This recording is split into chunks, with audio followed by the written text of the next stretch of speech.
Hi, this is Nick Courage. I'm the author of Stormblown and Snowstruck, and today I'm going to be talking a little bit about book publishing. Whenever I visit a school or a classroom, I always like to spend a little time talking about the book publishing industry because I worked in book publishing for 10 years before I became a writer. And before I started working in book publishing, I had no idea what working in book publishing actually meant, or that it was something that I could do. I studied English in college and then in graduate school, and when I graduated, I started thinking a little bit more seriously about publishing as an option, but at that point, I didn't really know much about literary agents or editors or anything like that. Back then, I thought working in publishing meant physically printing books and binding them and shipping them off to bookstores and libraries, which is a big part of publishing, but publishing is so much bigger than that.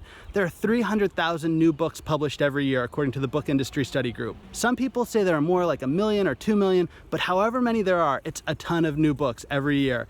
Most of the big publishing companies are still in New York City right now, but I live in Pittsburgh and there are at least 5 smaller publishers in my town, and there are publishing companies that are located across the United States and around the world. When I worked for Macmillan, I even got to visit a publishing company in London, and they put me up in a fancy hotel and everything. It was awesome. That international aspect of book publishing is something that I never really thought about before I started working for a publisher, but there are big publishing companies in Germany and London and China and basically anywhere you can think of. So book publishing is a really global industry, and because it's a global industry, there are a bunch of fun careers you can pursue if you're a book lover, which is something I wish I had known when I was a kid, because I just knew that I liked to read and I didn't really know that there were like a ton of fun jobs out there for people like me. So when most people think of jobs in publishing, they think of editors. And when they think of editors, they usually think of someone going through a book with a red pen and marking up all the typos and grammatical errors. And that's definitely a part of editing, but editors also make the decisions about what books a publishing house is going to publish. And they'll usually work with authors to make sure the authors are publishing the best possible version of their book. So if an ending isn't working, or if a story gets a little slow in the middle, or if something just doesn't quite make sense, those are the things an editor will help an author fix. And in general, writing and publishing is really collaborative, and there are so many people who work to make a book happen.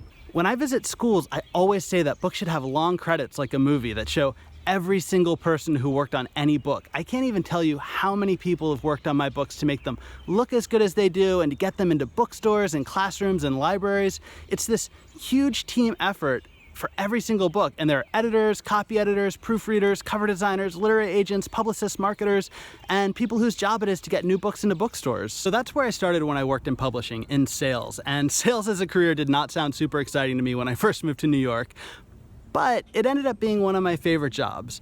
Basically, a job in sales and book publishing means letting booksellers across the country know about all the exciting new books they might want to tell all their customers about and that they'll definitely want to stock on their shelves. So the publishing company where I worked was made up of a bunch of different imprints or smaller publishers that published different kinds of books. And when I worked in sales, I'd go to all of their meetings and learn about all the different kinds of books they were publishing, from graphic novels to sci-fi to mysteries and thrillers to picture books. Basically, I got to work with and learn about every possible type and genre of book.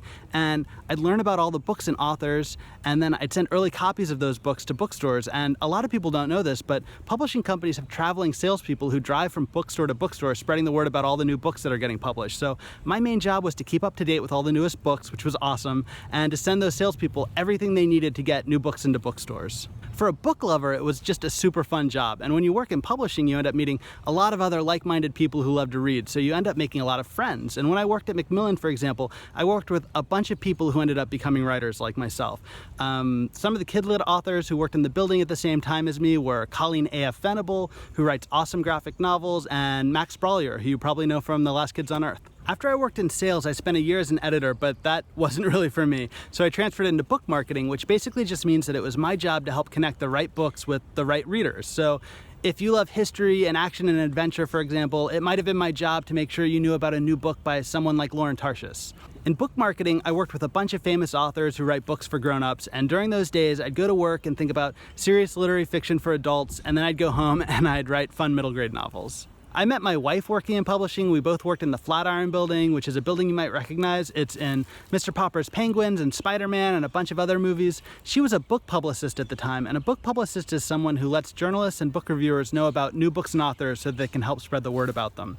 Now she's a literary agent, which means that if you've written a book but it just exists in a Word file, you'd send it to her and she'd read it and try to convince book publishers that they should buy it and publish it and get it into bookstores and libraries. When we both lived in New York and worked in publishing, we'd ride our bikes to work across the Williamsburg Bridge and up into Manhattan every morning, and it was just a super fun way to start the day. I worked on the 19th floor of the Flatiron Building for most of my career in an office that was basically a library, and I'd ride my bike to work and sometimes I'd climb the stairs instead of taking the elevators, which were just the slowest possible elevators you could imagine, and then I'd get to sit in my office all day and talk about books before I rode my bike home. When I first started working in book publishing, it was the kind of job that honestly didn't pay very much, but these days there are a lot more opportunities to make a living in the book industry. So if you love books and reading, there are just a lot of fun jobs out there for you.